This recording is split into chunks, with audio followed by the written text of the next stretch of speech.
काल आम्ही जे मिसिंग नगरसेवक आहेत त्यांना त्यांची माहिती घेण्याकरिता किंवा त्यांना शोधण्याकरिता आम्ही शहरात अनेक ठिकाणी पोस्टर्स लावले होते। नगरसेवक बेपत्ता असल्याचा ते मजकूर असून त्याच्यामध्ये जर नागरिकांना कुठे त्यांच्याबद्दल माहिती मिळेल तर आमच्या शहर शाखेत संपर्क करा या प्रकारचा मजकूर होता।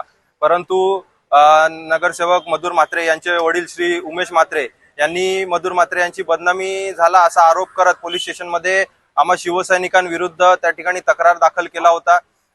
त्यानंतर त्यांनी प्रसार माध्यमात येऊन त्यांनी या माझ्या मुलाची बदनामी केली या पद्धतीचा प्रसार माध्यमांमध्ये सांगितला होता। तसे असताना पोलिसांनी आमच्यावरती प्रचंड दबाव, पोलीस स्टेशनमध्ये हजर राहण्यासाठी प्रचंड दबाव आणला। म्हणून आम्ही या ठिकाणी आज पोलीस स्टेशनमध्ये हजर झालो। खरं तर श्री उमेश म्हात्रे यांना आमच्या विरोधात तक्रार करण्याचा कुठलाही कायद्यात अधिकार नाही। कलम 356 BNSच्या नुसार ज्या व्यक्तीची बदनामी होते त्या व्यक्तीने पोलीस स्टेशनमध्ये हजर राहून त्या ठिकाणी तक्रार करणे अपेक्षित असताना त्यांच्या वडिलांनी या ठिकाणी कायद्याचा गैरवापर करून या ठिकाणी शिवसैनिकांवरती गुन्हा दाखल केलेला आहे। खरं तर पोलिसांवरती देखील राजकीय दबाव आहे म्हणून त्यांनी विरोधी पक्षाच्या कार्यकर्त्यांवरती या पद्धतीचा नेहमीच ते गुन्हा दाखल करत असतात असा आमचा थेट आरोप आहे।